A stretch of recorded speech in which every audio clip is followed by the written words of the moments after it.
और मैं आंदोलन भी किया हूँ, 1 हफ्ते जेल भी रहा हूँ। तो मैं उस रास्ते पे निकल चुका था। फिर थोड़ी देर बाद पता चला कि बहुत मुश्किल कांटे भरे मार्ग हैं राजनीति की। तो फिर मैंने वहाँ से यू टर्न लिया और स्ट्रीट थिएटर देखने लगा। मुझे लगा कि ये ज़्यादा बेहतर है, यहाँ कम से कम बोल के एक्टिंग होती है कि एक्टिंग में कर रहा हूँ। लिटरली इतना पसीना अभी तक किसी सिनेमा में नहीं बहा आया हूँ। लिटरली बहुत तकलीफ होती थी, खून भी बहा है वो दिन। तो खून पसीने से बनी हुई फिल्म है। और दूसरी चीज़ कि वो रिसर्च में, ये तो लिटरली मेकअप और मैंने शूटिंग की पार्ट बताई। मैं इतना पढ़ चुका हूँ अटल जी के बारे में कि मैं शायद इस फिल्म से बड़ी एक किताब भी लिख सकता हूँ। मैंने जितने उनके बारे में किताबें लिखी गई हैं, जो जो रिटेन मटेरियल मिला, जो जो इंटरव्यूज़ मिले पुराने भारत के अलग अलग जर्नलिस्टों के, सब देख चुका हूँ। और कुछ ऐसी किस्से और कहानियाँ मैं समझ गया हूँ उनके व्यक्तित्व को। इस फिल्म ने और अटल जी के व्यक्तित्व ने मुझे बहुत बदला है पिछले 6 महीनों में। मैं ये क्या बताऊं, मैं भीतर से लोकतांत्रिक हो गया हूं, सिर्फ बाहर से नहीं। ये असर हुआ है मुझ पे। सर, ये जो बॉडी लैंग्वेज थी आपकी इस मूवी में, इस ट्रेलर में, वो किससे सीखा आपने?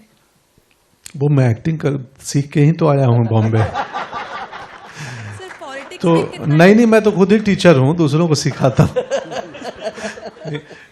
हमने थिएटर किया है, नेशनल स्कूल ऑफ ड्रामा की ट्रेनिंग की है, तो ये हम अपने से ही सीखते हैं।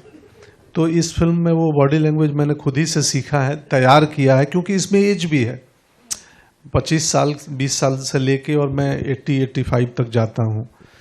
तो वो भी थोड़ा सा ध्यान तो रखना पड़ता है किस साल का सीन चल रहा है। मेजरली 3 लुक में हमने डिवाइड किया है फिल्म को, 3 फेजेज रखे हैं, क्योंकि बहुत मुश्किल है। तो थोड़ी थोड़ी उसमें हम बतौर एक्टर प्रयास करते हैं कि जब क्या हो बॉडी लैंग्वेज। और अगेन मैं बिगिनिंग में बोला कि कितनी इमिटेशन हो, नकल हो, या कितनी मिमिक्री हो, या कितना उनके विचार को पकड़ें कि वो व्यक्तित्व क्या थे, उनका सोचने का तरीका क्या था उनका। तो वो मिमिक्री इमिटेशन कम है, व्यक्तित्व ज़्यादा है।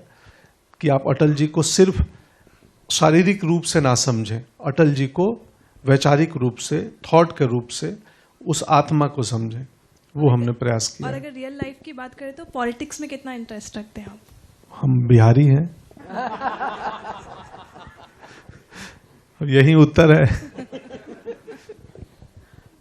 लेकिन अब मुंबईकर हैं, पहले बिहारी थे, जन्मभूमि वहां का। बहुत रुचि है, काफी रुचि है।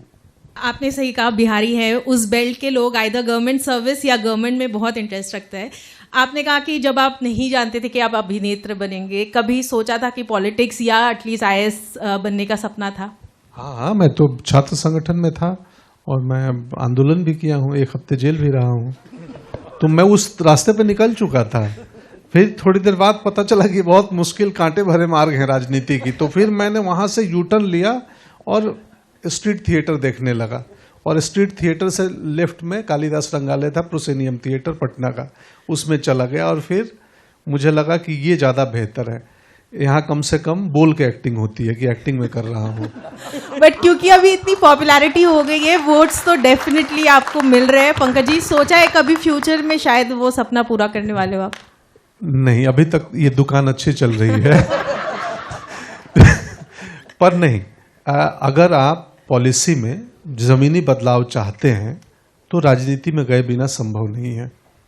समाज सेवा से एक हद तक कर सकते हैं, बहुत छोटे स्तर पे।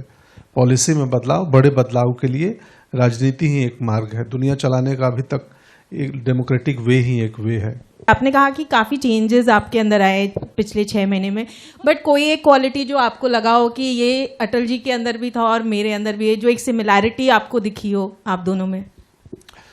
संवेदना में बहुत, वो जो EQ जिसको बोलते हैं ना, आप सब मॉडर्न भाषा में EQ, हम लोग संवेदना उसी को बोलते हैं, इमोशनल कोशेंट ना। हाँ, संवेदना के स्तर पे बहुत ऊपर थे अटल जी, बहुत।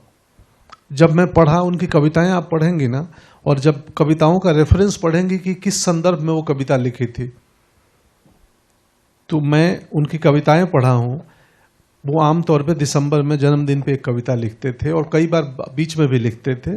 उन कविताओं का संदर्भ भी पढ़ा हूं कि ये क्यों लिखे और किस दिन लिखे थे। तो मुझे पता चला कि भावनात्मक रूप में बहुत ऊपर थे और मैं भी हूँ।